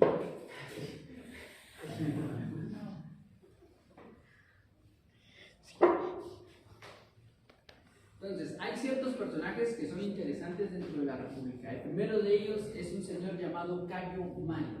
Cayo Mario viene de una de las partes del Senado que es la popular, y él va a hacer algunas modificaciones en la forma de conformar la guerra, que van a cambiar otra vez la forma de visualizar la república. La primera reforma es que él decide que en la forma anterior yo podía ir a la guerra si tenía para mi espada y para mi escudo y para mi casco, entonces mi familia me patrocinaba tener que ir a la guerra. Pero después de un tiempo, las familias, aunque tuvieran, decían: no tengo cómo mandar a mis hijos. Lástima que no puedo. Y entonces eso hizo que el ejército fuera disminuyéndose. Entonces él decide que mejor el ejército sea pagado por el Senado. Entonces se vuelve un trabajo. Yo puedo ir a la guerra porque el Senado me va a dar mi casco, mi espada, mi escudo, y ya es una especie de trabajo y cualquiera puede entrar. Esto hace también que entonces la estructura militar cambie, porque entonces los soldados se vuelven afines a su general. ya no necesariamente al Senado, sino al general que los acepta dentro de sus filas y los recluta y los mete dentro de su línea. Y también Cayo Mario decide que los jubilados necesitan un final digno y encuentra una forma muy inteligente de hacerlo. Y dice que todos los soldados que se han jubilado podemos darles un pedazo de tierra, una parcela de tierra. ¿Dónde? En los nuevos territorios conquistados. Entonces, territorio conquistado, manden jubilados para allá. Y eso permitía que todos los romanos empezaran a expandirse. Entonces yo llegaba a mi época de jubilación y me asignaban una mi parcela en Hispania. Y bueno, tengo tierra allá, tendré una especie de dinero, puedo hacer vida allá. Y eso hace que entonces Roma, el romano, se empiece a mover por todos los territorios. Y también que hay como estos bagajes que significa que cuando ya terminó la jubilación, yo tengo un sueldo y puedo tener cosas, aunque no haya tenido nada antes. Entonces, estas modificaciones van a dar lo que les decía, los generales son más afines, los soldados son más afines a su general, los retirados tienen tierra y entonces mejora la capacidad del ejército, porque al tener también al tener sus propias cosas de bagajes, significa que él agiliza al ejército, porque entonces yo te doy tu espada, tus cosas son tuyas, cuidarlas. Entonces se va a llamar eso, en la historia es conocido como las mulas de Mario, porque eso significa que el ejército ya no necesita de un carruaje para subir las cosas y desplazarnos, sino yo me llevo mi mochila con mis cosas y vámonos. Entonces el ejército se vuelve súper rápido para desplazarse, cada quien se encarga de sus cosas y nos vemos allá. Pero esto va a traer una consecuencia también para el Senado, y es que hay otro señor llamado Sila que no le está gustando lo que está haciendo este señor llamado Cayo Mario. Y entonces empiezan las primeras como conflictos entre estos dos. Sila pertenece a una familia patricia, una familia de abolengo, tiene un apellido de fondo, tiene una carrera militar. Es más, Mario en algún momento fue su general y en algún momento fueron como aliados y como amigos. Era muy bueno para las estrategias militares y esto le permitió ir escalando en el Senado. Mario es lo contrario, viene de una familia plebeya, tiene ahí algún destacamiento militar, pero están con intereses muy separados estos dos. Aunque Mario logra ascender más rápido al poder y va a ser elegido varias veces como cónsul en diferentes años, porque el pueblo lo va a querer mucho. Pero a Sila no le gusta que Mario esté dentro del Senado, porque él está empezando a proponer algunas reglas, como darle ciudadanía a los que no son romanos de sangre, como poder permitir que tengan tierras, y eso hace que el poder de los patricios disminuya, porque entonces cualquiera puede tener tierras y esto. Entonces sigue la contienda entre estos dos. Ambos habían servido juntos, pero cuando empiezan a dividirse estas facciones, empiezan ya como los intereses a ser muy marcados, ambos deciden ganar poder en las diferentes guerras que hay alrededor, para que su ejército sea más grande y cualquier cosa, nos agarramos ejército contra ejército. Y en medio, todos los romanos sabían que estaba pasando eso. Y entonces empezó a haber esto de, ¿sos de Sila o sos de Mario? O sea, ¿qué vas a hacer? ¿Qué bando vas a elegir? Y dentro de Roma se van a empezar a dividir barrios. Este barrio es de Sila, este barrio es de los de Mario, este que vive en este barrio, y poco a poco se va a empezar a gestar una primera revolución.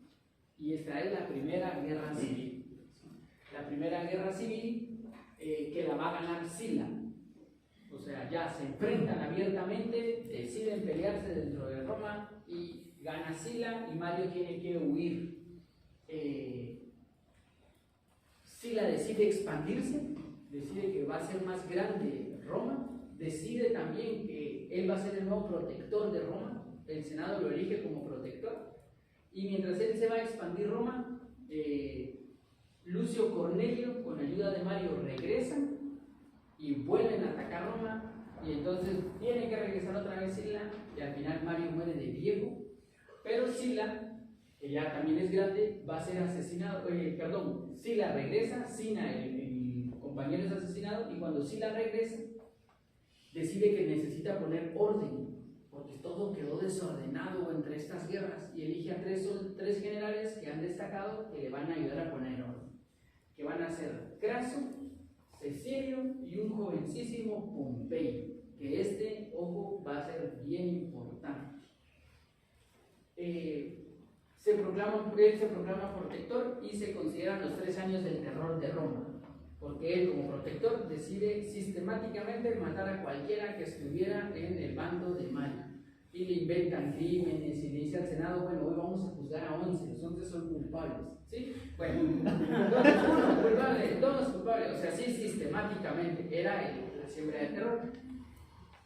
Y al final, que la historia es así, Sila muere de viejo, se retira, ¿sí? Así con la misma regla que había puesto Mario, él pide un pedazo de tierra, porque se va a retirar, y se retira de viejo, y muere de viejo. Pero cuando él muere, ya hay un joven Pompeyo que está un poco instalado. Y este señor también es importante porque Pompeyo va a ganar mucho liderazgo en estas guerras que se van a dar en España y en África. Y Pompeyo, que va a venir de una familia aristocrática, pero como no muy llamativa a la familia, sino que sí es una familia tradicional pero no tiene poder, va a tener que ganar todo a través de batallas. Y hay un evento que va a costar mucha sangre a Roma, pero gracias a ese evento Pompeyo queda más grande. Y es que en medio de todo esto va a haber una rebelión de esclavos de gladiadores, perdón, y un señor llamado Espartaco lidera la revolución en el corazón de Roma. O sea, dentro del corazón, Espartaco ordena a los otros gladiadores y entre todos generan la revolución. Y esta revolución va a empezar a cobrar muchas vidas hasta que por fin Pompeyo logra alcanzar a Espartaco y matarlo. Pero Espartaco había ya sembrado el miedo. Si la gente oía a Espartaco y cualquiera podía convertirse en un aliado de Espartaco. Los patricios no sabían si sus esclavos en la noche se iban a armar y entrar y matarlos. ¿Cómo saberlo? Entonces, cuando lo matan, Pompeyo queda como el gran liberador de Espartaco. Aunque no fue lo más importante que hizo, ya con esto le permite ir a campañas más grandes, y su campaña más grande es que él puede ir a matar a un rey en Asia Menor llamado Mitrídates, y ya con eso él regresa con el apodo de Pompeyo el Grande. Entonces ya tenemos un señor con mucho poder, mucha reputación, bien ganada. Primer señor. Bueno, este es Espartaco, miren, para que lo puedan ver. Un poco como la vida de Espartaco. Parece ser que Espartaco fue esclavo toda su vida, pero como esclavo fue educado para ser gladiador. Era un líder nato. Los registros dicen que él siempre terminó como liderando, no importa dónde lo colocaran. Espartaco podía ordenar a cualquier grupo humano. Pues lideró esclavos, pero antes ya lo habían visto, que él era el primero como de, era como este gran líder que existe, y es gracias a Craso y Pompeyo que lo logran destruir. Pero la leyenda continúa porque cuando se da la última batalla y que en teoría muere Espartaco, nunca encontraron el cuerpo. Entonces durante algún tiempo la idea de Espartaco está por ahí.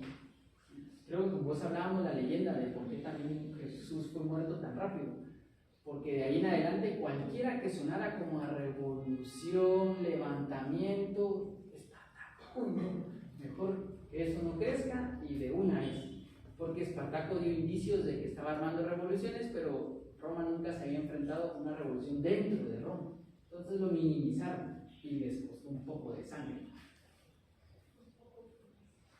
Bueno, entonces se forma la primera, al regresar a Roma Pompeyo, ya cuando pasó todo esto y él está ganando reputación y él ya regresa a Roma, él va a formar una alianza, que es el primer triunvirato, y se van a repartir el poder 3 señores, que son Craso, un jovencísimo Julio César, que vamos a hablar quién es, y el mismo Pompeyo. Y esta es una alianza que hacen contra un señor que les está dando palo a todos a través del Senado, llamado Cicerón. Cicerón, que no pelea, no levanta una espada en su vida, pero tiene una oratoria increíble, filósofo histórico, traductor de los griegos, de griego al latín, puede hilar muy bien al Senado y los pone contra la pared. Entonces deciden unirse los 3, y al unirse los 3, cada uno se divide una región de lo que tiene ganada Roma, y entre los 3 van a dirigir por dónde va Roma, o qué va a hacer Roma.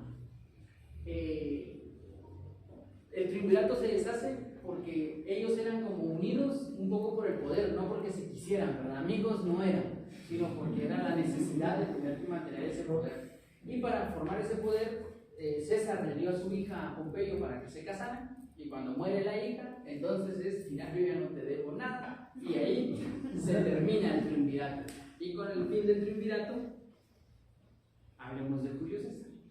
Julio César podría ser una charla completa, ¿verdad? Porque ese señor tiene una vida así, de todo hubo en la vida de Julio César. Curiosamente nace en el año 100 antes de Cristo, así, y ya menos su cumpleaños también. Ah, no, es en julio, pero su muerte sí ya mero, ya vamos a ver su muerte.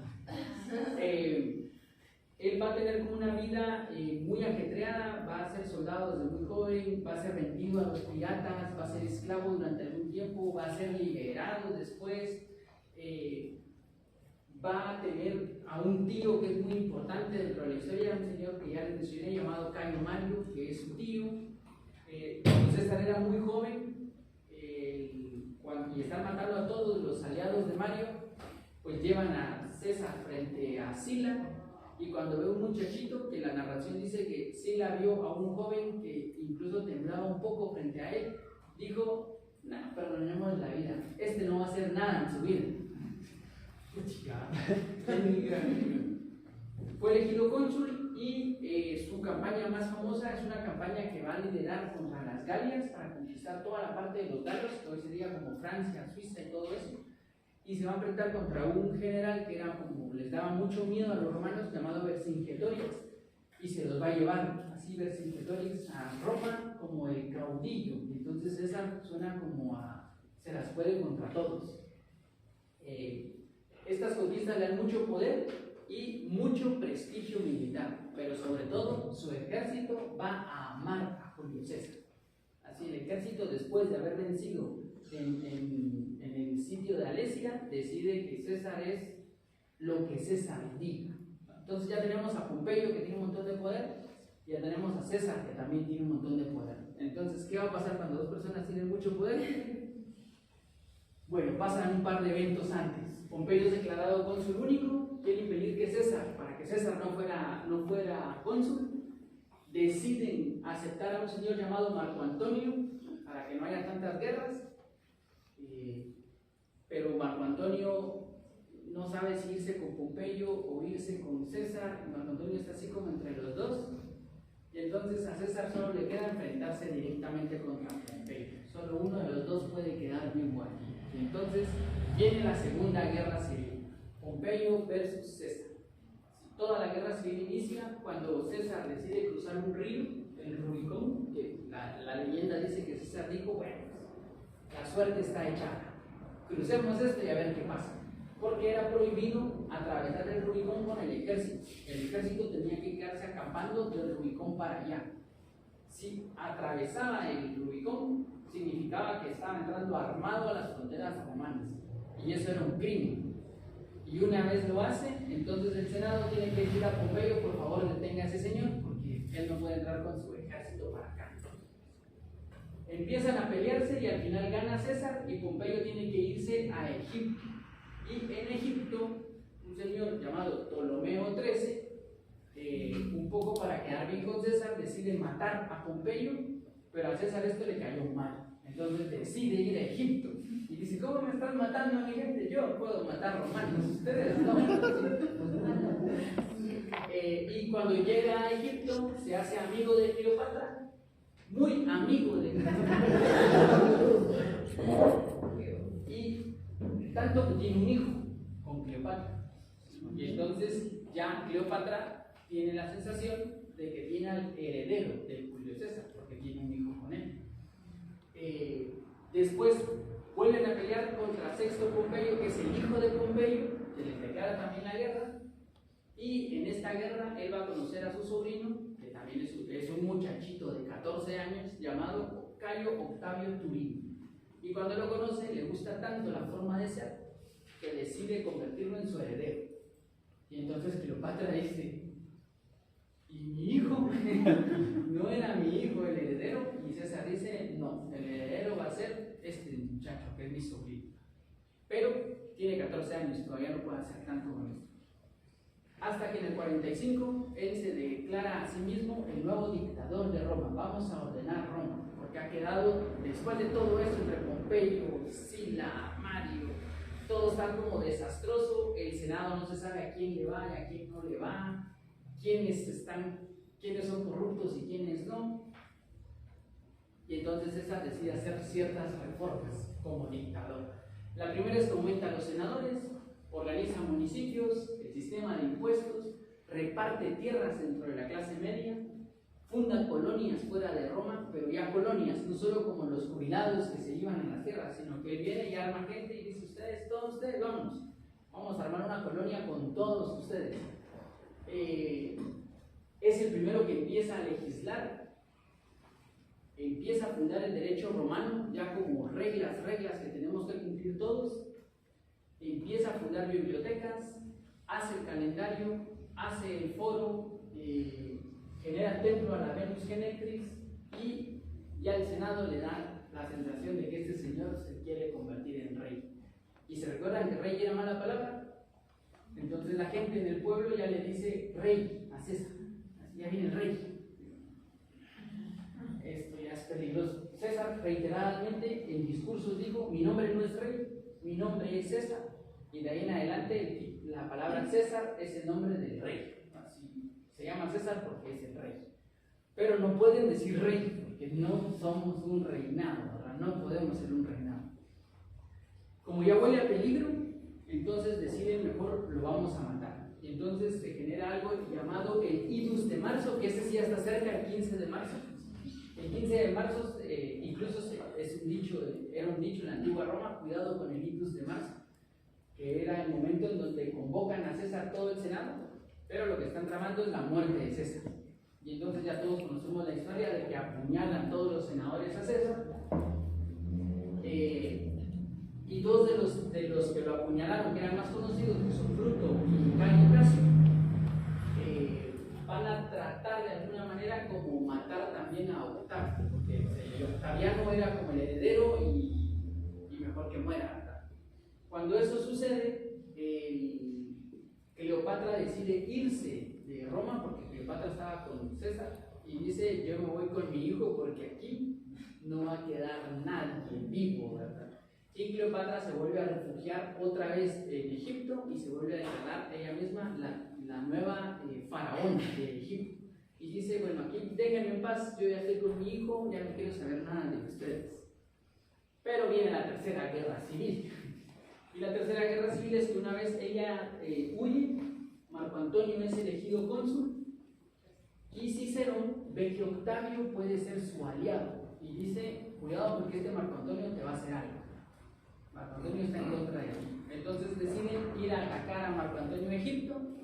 Marco Antonio pierde la guerra, se suicida, y cuando eso pasa, Cleopatra también se suicida. Y con la muerte de Cleopatra se terminan todas las dinastías de faraones de la historia de Egipto. Y toda la historia de miles de años, con la muerte de Cleopatra se terminan todos los faraones.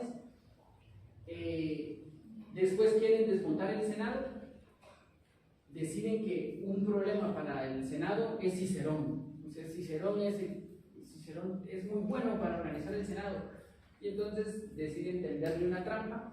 Y a Cicerón era tan peligroso que deciden quitarle la cabeza y las manos.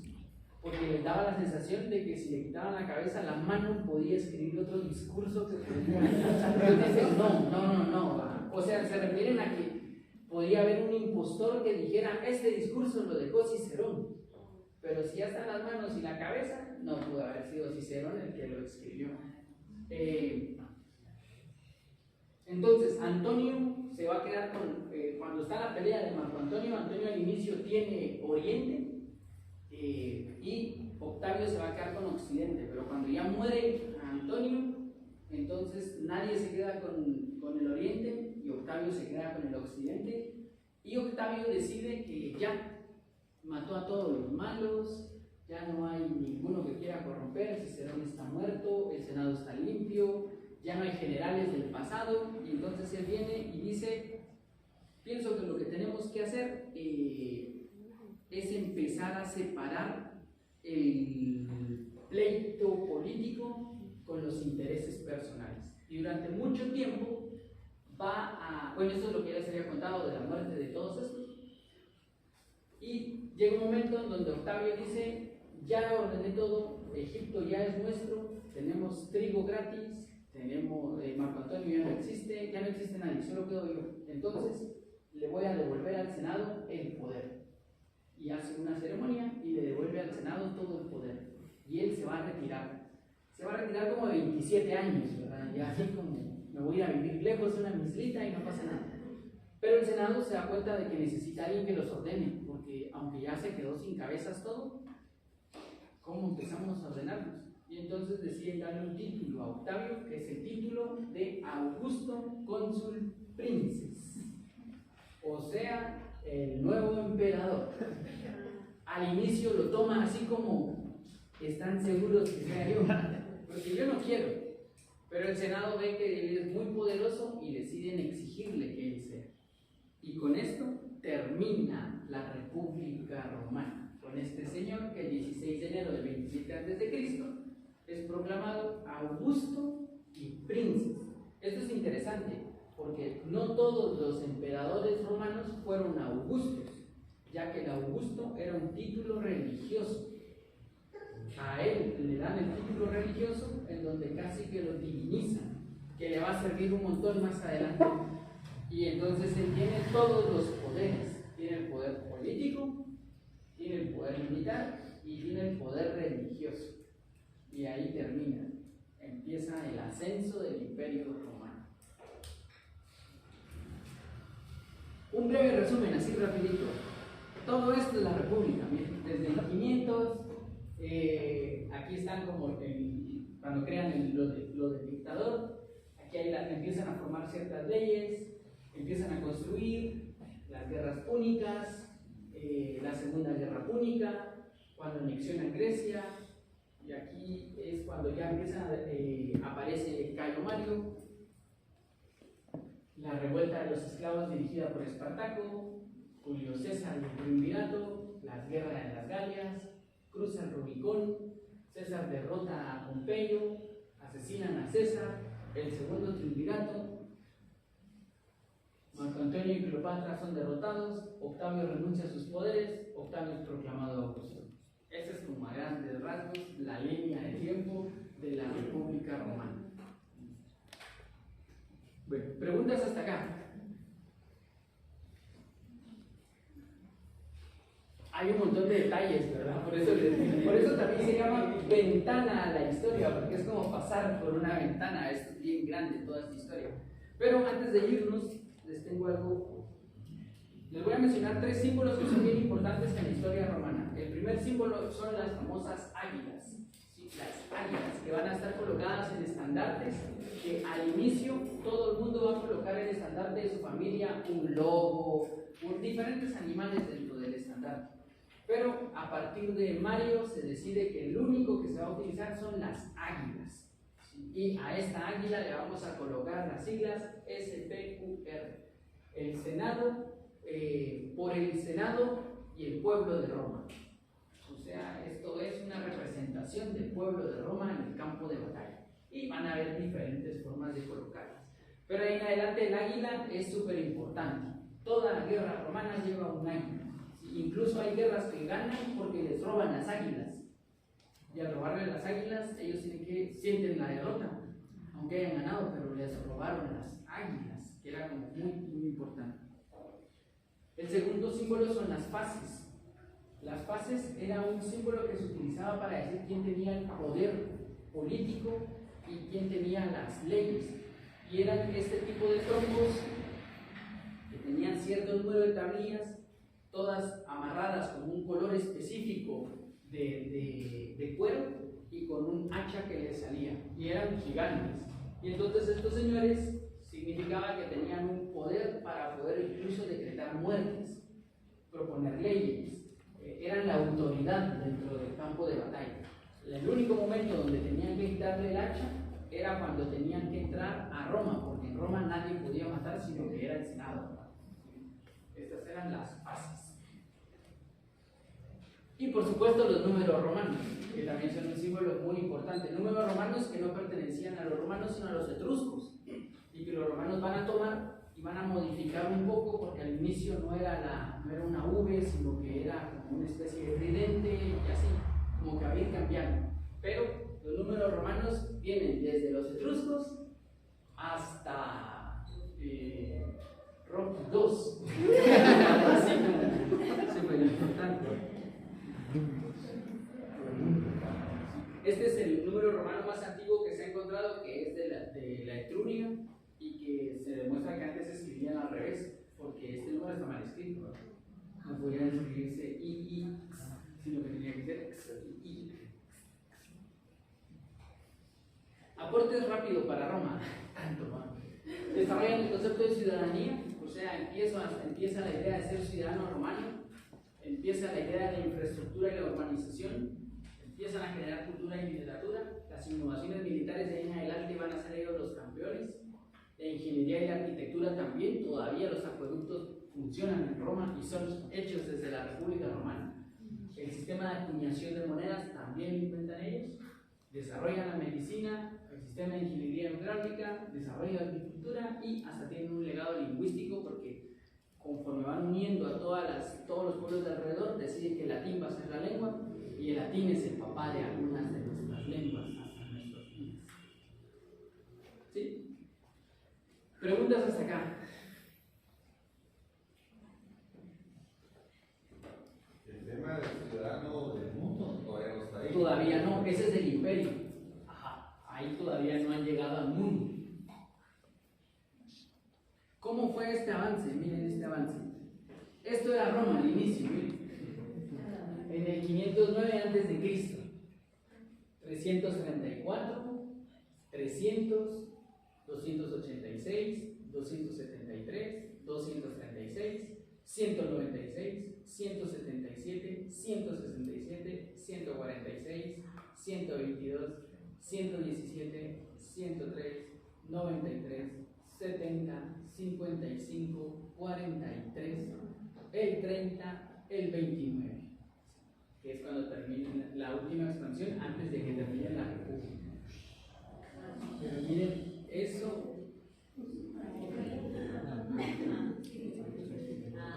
comparado con de eso a esto, sí, era bien grande. Pero es la República. Esa es la República, todavía no es el imperio, porque en el imperio crece todavía más, llegan hasta por acá y aquí. Y llegan así por alguna época. Ajá. Esta es solo la República. Ha de haber sido re incómodo vivir aquí, ¿no? Así como humanos por todos lados. Bueno. Conclusiones. Yo les tengo dos conclusiones y tal vez ustedes me pueden dar dos conclusiones más. La primera se las dije al inicio. Roma sigue. O sea, ya no existe Roma, yo sé Italia, pero la influencia romana continúa. Yo creo que hasta que dejemos de usar números romanos, podríamos decir que se terminó la influencia romana. Pero Roma va a ser la base del derecho, la base de algún tipo de arquitectura, la base de muchas cosas. Entonces, esa es mi primera conclusión. Roma todavía continúa. Y mi segunda conclusión es de que el hecho de haber fundido la historia de Roma con su mitología y haber dado origen a Roma desde el lado sagrado, hace que Roma tenga un peso más fuerte, porque entonces Roma no fue originaria por seres humanos. Roma fue originada por dioses, por héroes, Y eso es lo que, ese espíritu es el que impulsa a todos estos señores a querer seguir. Y esas dos son mis conclusiones. ¿Alguna conclusión de ustedes?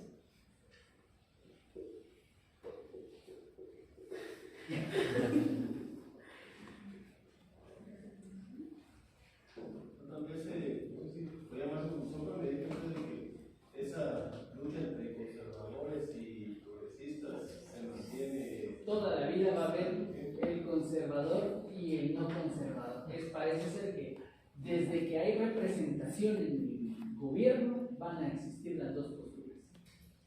¿Sí? Y por cierto que con César ganó el pueblo, con Octavio ganaron las familias patricias. O sea, César es del pueblo y Octavio es de los patricios. Cosa que también va a traer otras consecuencias a la hora del imperio. Pero pues siempre va a estar esta pelea. Pero Octavio es el sobrino de César. Sí, que va a ser Augusto. Pero Octavio ya viene de una familia un poco más grandota. César le costó un poquito y tuvo más intereses por el pueblo. Octavio sí va a ser el interés por la expansión de Roma. Octavio sí. Octavio, que eso lo vamos a ver en la otra charla, pero Octavio reina mucho tiempo, no recuerdo si 40 años. Y en 40 años arma de tal manera el imperio que aunque el emperador estuviera loquito, el imperio continúa. Entonces, aunque el emperador fuera así, porque hay unos emperadores que sí estaban bien locos. ¿Y cómo el imperio no se desarmó? Por lo que hizo Octavio. Y hay un César Augusto, ¿no? No, sí, hay un César Augusto hasta el último. El último emperador de Roma se llama César Augusto. Se llama Rómulo César Augusto, que es curiosamente el último. Tiene el nombre del primero, del fundador y del emperador. Un muchachito de 13 años, por cierto, que termina muerto así en medio de la revuelta, pero ¿sí? Bueno, es todo lo que puedo decirles sobre Roma. Muchas gracias.